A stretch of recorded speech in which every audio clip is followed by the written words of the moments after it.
When I was a teenager, sometime in the last century, I wanted to leave my home in Cork. I wanted to live in a communist country. You should be careful for what you wish. In 1987, aged 23, my wish came true. I was rather unprepared for my new life in communist China. At that time, there was very little information available in Ireland about what daily life might be like in China. So I had to rely on what I could learn from books. In particular, from this book. It was a book I read about China before I went to live in Beijing. The title is in red typescript and says, Inside Peking, a personal report by Beverly Cooper. On the cover, there's a photo of Cooper. Cooper was, like me, a young foreign student who went to live in China. She was resident in Beijing in 1975, 12 years earlier than me. But she lived in the same government college as me, the Beijing Language Institute. She wrote as follows about her new life. She'd been warned before she went to China. Life in Peking will be very austere. I don't mind, she replied. I can do without carpets and refrigerators. This was room 403, building number 5, Beijing Language Institute. 13 feet by 9, a grey concrete floor, bare whitewashed wall, plus 2 iron-framed beds and 2 small desks. There was also the items I'd signed for the night I arrived. 2 pink flowered patterned sheets, 1 orange blanket, and 1 immense pale blue thermos flask covered with red roses. 13 years later, when I arrived at the Beijing Language Institute, I was met by a Communist Party official who showed me to my room. My room was also in building number 5. It was, to be precise, 13 feet by 9.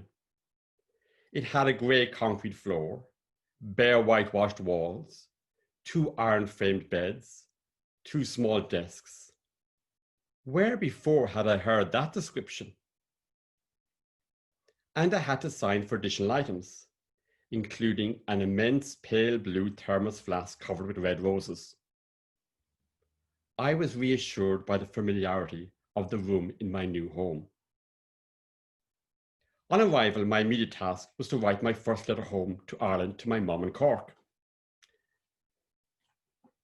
This letter, I know this is my first letter because my mum, who held on to all my letters from China, wrote the number 1 on the envelope. Tuesday, the 22nd of September, 1987. Beijing Language Institute, 15 Shuiyuan Lu, Beijing, People's Republic of China. Dear Ma'am, I have arrived safely and am settling in here at the Institute. My roommate is from Yugoslavia, brackets, Mom. You will be relieved to learn that he is a qualified doctor and he will hardly allow me to die on him, close brackets. Aside, I refrained from telling my mom that this roommate did not speak any English. 5 weeks later, I wrote another letter to my mom. By then, I had worked out how to buy Chinese notepaper, very light paper called rice paper. Tuesday, the 3rd of November, 1987. Beijing Language Institute. Dear Ma'am, matters have been hectic here as my roommate, Ron, and I have decorated our little room while living in it. Repainting your tiny room while still living and sleeping in it is not to be recommended, not least because of the chemical fumes.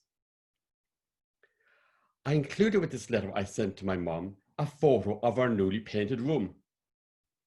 Here is the photo of my room.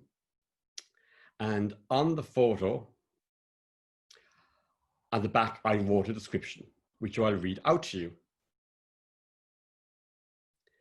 This is our room, recognizable by the Irish flag and poster on the door.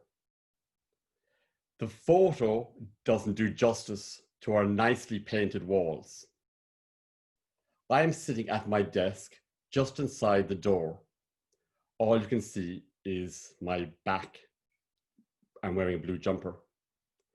And I can see that on the screen, this is reversed. So I probably appear on the right if you're looking at it. I wrote on the back of the photo, my bed and things are on the left-hand side. Ron prefers not to put posters on the wall in order to increase the impression of space. Note the blue thermos flask in which we collect hot water for making tea. We have collapsed the beds onto straw mats on the floor for comfort when sitting. Yes, that is milk on the bookshelf. I bought a tin of milk at the friendship store. It was my roommate Ron's idea that we decorate our room. He'd previously lived in Beijing and was aware of the long freezing winter. It was too cold to go outside, and anywhere there was nowhere to go outside. But inside there was no TV room or even a common kitchen. This was a winter where most days we would end up spending up to 18 hours a day confined to our shared room. If we were to survive, we had to make our little room a home from home. I'd hung on the wall of my room a large map. A map of the world, a Chinese map of the world I'd bought in Beijing. I put the map of the world on my wall so that I could show Chinese where in the world was Ireland.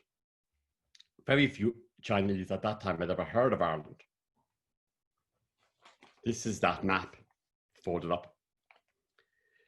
On the Chinese map of the world, China is in the center.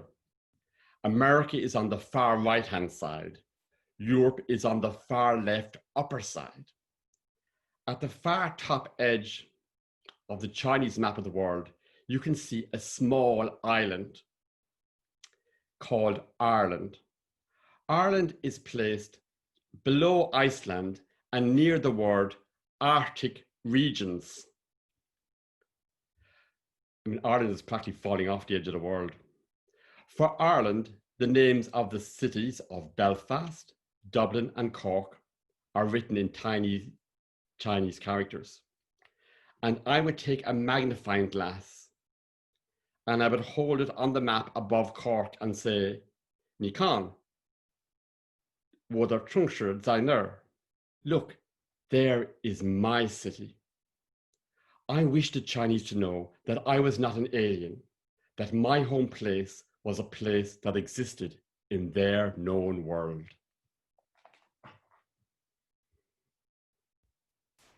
Thanks very much, Richard. I sometimes wonder how many props is Richard going to have for this particular story this time? And I wonder if by the end of tonight you might be able to, not now, but by the end of tonight, you might be able to pick up your laptop and take us to your archive room where you keep all your things. Or is it a mystery, like the Wizard of Oz? Clarification, they are not props, they are real objects. Oh, so sorry, not props, yes. Objet, yes, of course they are, yes. Richard's a sociologist, in case anybody didn't pick that up just there. So he's just corrected me accurately, and my apologies for calling your objet props. Yeah. Although I do think the magnifying glass might have been a little bit of a prop. We might be able to say that. Maybe not. Yes. Maybe. Yes, so, that was a later acquisition. That is correct. I thought it might have been. Anyway, thanks very much, Richard, for that beautiful story. And it's always great to hear Chinese and to hear language. We'd actually be thrilled if anybody ever did want to tell a story in another language and we could find some way it could be translated. We'd be thrilled to do that too. It's always a joy to hear stories told. A couple of times we've had stories told in sign language and then interpreted into spoken English, which has been magnificent. So we're always open to that.